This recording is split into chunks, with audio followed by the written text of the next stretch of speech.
Do you have a vision that is so out there and so big that it seems like it's in a different galaxy? It doesn't even seem possible. It's actually so big that it scares you to the point that it paralyzes you. Me too. There are two major things that I have done to overcome paralyzing visions or paralyzing purposes in my life.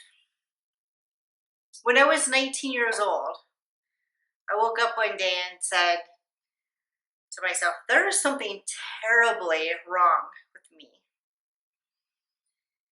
And I needed help. But I wanted so much to reach out to a counselor, but I was too scared to even do that. You see, I had PTSD from a traumatic event that happened to me only when I was 10 years old. My dad raped me. It was so traumatic that I totally blocked it out of my mind. And I only remembered it a couple years ago when I was 47 years old. I had a huge fear of people, and I didn't even know why. When I would go to school, I'd keep my head down on the floor while I walked the hallways because I was scared to look around at people. When I went into my classroom, I'd keep my head on my desk. I could feel sweat raining down my back. I couldn't even look around the room because the fear was too much. It was too big. It would paralyze me. Whenever I was in social events, I so wanted to be a part of that conversation. I so wanted to be able to make friends, but I couldn't. Even if I tried, my mind would go totally blank and my body would be paralyzed. I physically couldn't overcome this fear that I had, this vision that I wanted to be. It was impossible. Everybody in my family called me shy. I was very, very shy.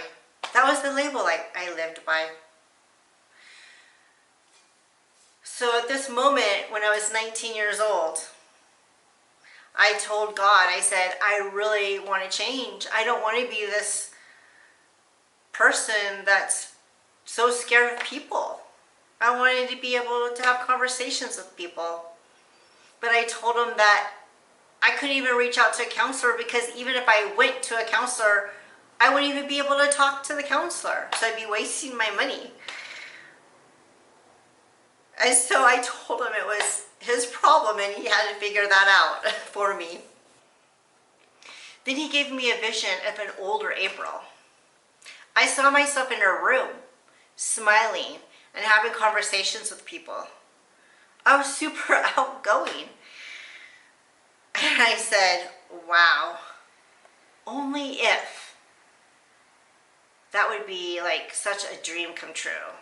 But I didn't really believe it could ever happen. 30 years later, not only can I talk to people and have conversations with people, but I'm actually preparing to do a TEDx talk. That just blows my mind. The thing that I thought that was impossible not only became possible, but it's way bigger than I ever thought it would be. Do you have a vision that seems impossible? Have you shut the door on it because the fear is just too great? Have you ever wondered if that vision came true, what your life would look like? How would you feel? Who would you be? Not long after I had that vision, a business showed up. And that business had a self-help developmental program.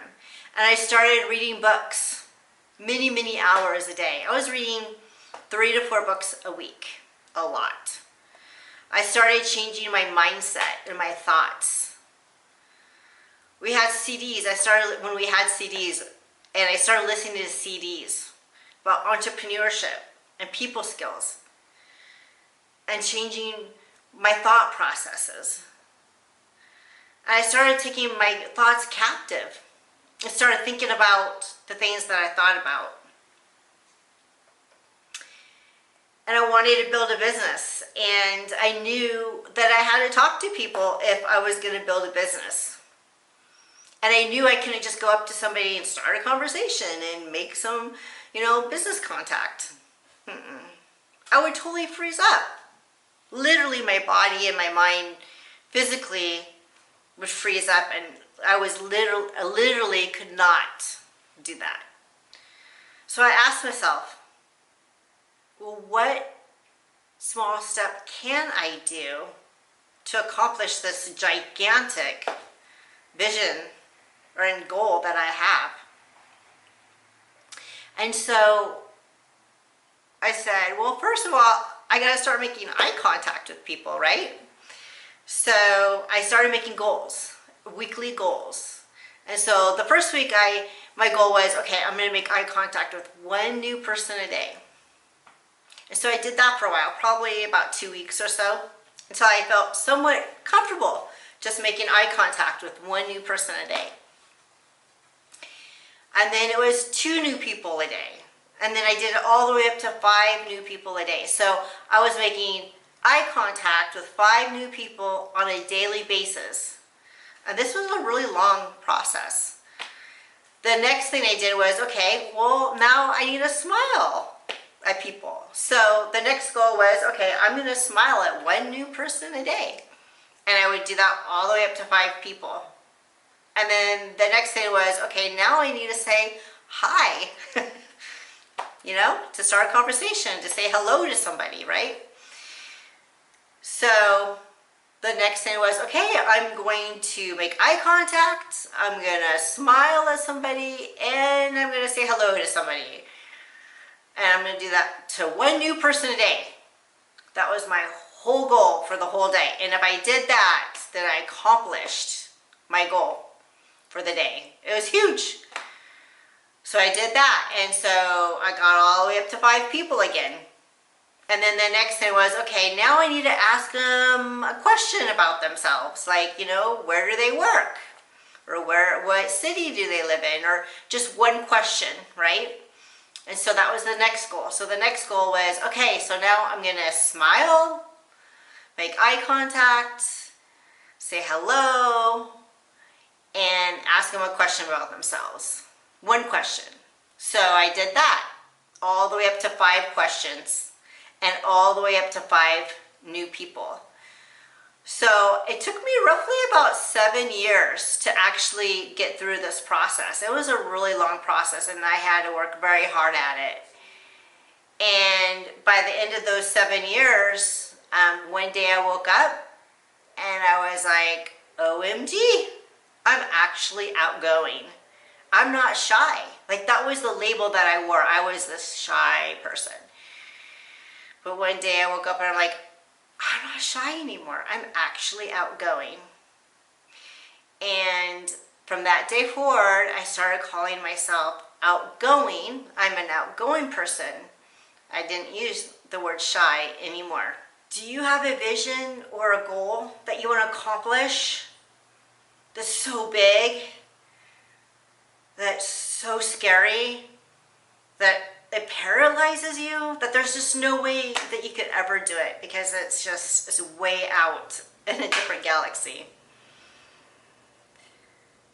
Well, I have found 2 major things that make an impossible dream or vision come true, even the one that even if it paralyzes you. And number 1, it's that we have to change our mindset. The reason why we're at where we're at is because of our limited beliefs.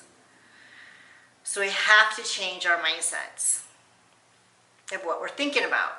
The way that I did this was I started reading a ton of self-help books. I'd read 2 to 6 hours a day, 2 to 4 books a week. And then I would listen to CDs. Now, I guess you could listen to audios or podcasts, but back then we had CDs. And every time I was in the car, I'd have a CD in my car listening to it. When I was doing laundry, I'd be listening to a CD on, business and people and how to change the way I thought and those kinds of things. And I'd be listening to the CDs instead of watching TV. I wouldn't watch TV. I would be listening to CDs or reading books. I was doing it constantly. I had to clean out my mind because it was full of dirt and wrong thinking. And then simultaneously, I started thinking about what I was actually thinking about. And then I started changing the way that I spoke to myself. So, for instance, I would used to tell myself, I can't do this, or I can't do this, or that. And now I would start asking myself, well, do I really want to do that? And if I do want to do that, then how could I make that happen? Or instead of saying, well, I just can't afford that, I would ask myself, well, is it something I really want? And if it was, then instead of saying I can't afford it, I would say, well, how can I afford it? Or what can I do to be able to afford that? Or for instance, instead of saying to myself, I can't say hello to this person because they'll reject me, they won't like me, they're after to get me. That was all my thoughts that I used to have. So I would change my mindset and I would say, no, I can say hello to this person because this person does like me. They're not after to get me. I had to change how I thought about people. So that's the number one. It's changing. We need to change our mindsets because we're at where we're at because of the way we think. And the only way to change our life or to change where we're at, we have to start changing our mindset. And I'm working on that every single day, all the time. It's constant. And then number two is taking baby steps to that impossible, scary dream. So if you have like a dream to jump out of an airplane and that is so paralyzing to you, but it's on your bucket list and you would love to do that, then what is a small step that you could take to move towards that goal? Maybe it would be to interview some people that have done it, find out a little bit more about it. Maybe you could go to the indoor place where where you can do it indoor before you do it through an airplane or out of an airplane. And then changing your thoughts about it too. So you have to start thinking about, well, what is scaring me so much about jumping out of the airplane? And those thoughts will come to you, and then you have to change those thoughts.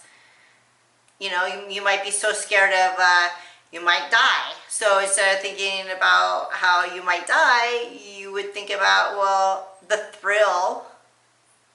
How would I feel when I'm jumping out of the airplane? And the thrill of that, accomplishing that goal. So really taking captive of your thoughts first, and then taking baby steps towards that goal. If we don't quit, we will accomplish the impossible dream or vision. If you persevere and you want that vision so bad that it makes you cry at night, and you're focused on it, and you're working towards it every single day, and you push through all the obstacles, and you don't give up, you're going to make that dream come true. I had a vision at 16 years old that I would help other girls that were in dire straits.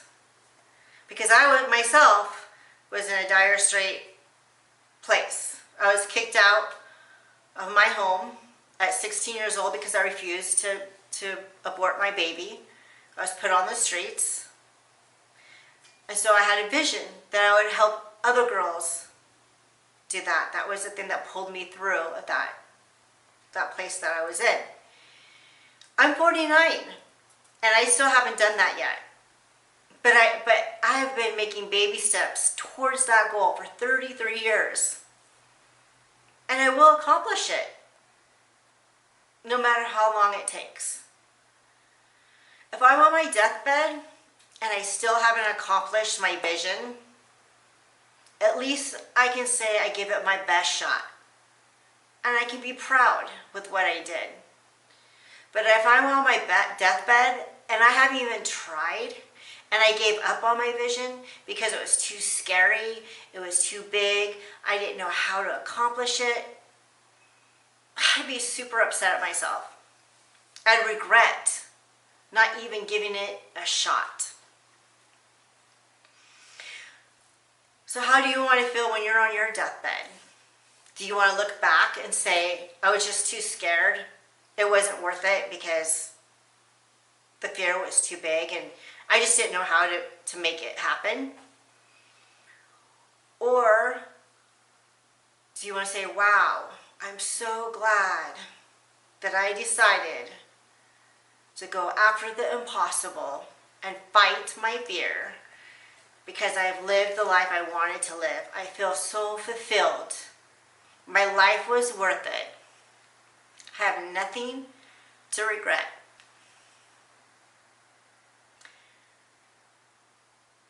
So do you have a desire to really accomplish that impossible dream that you think is in that different galaxy that doesn't even seem possible at all? Well,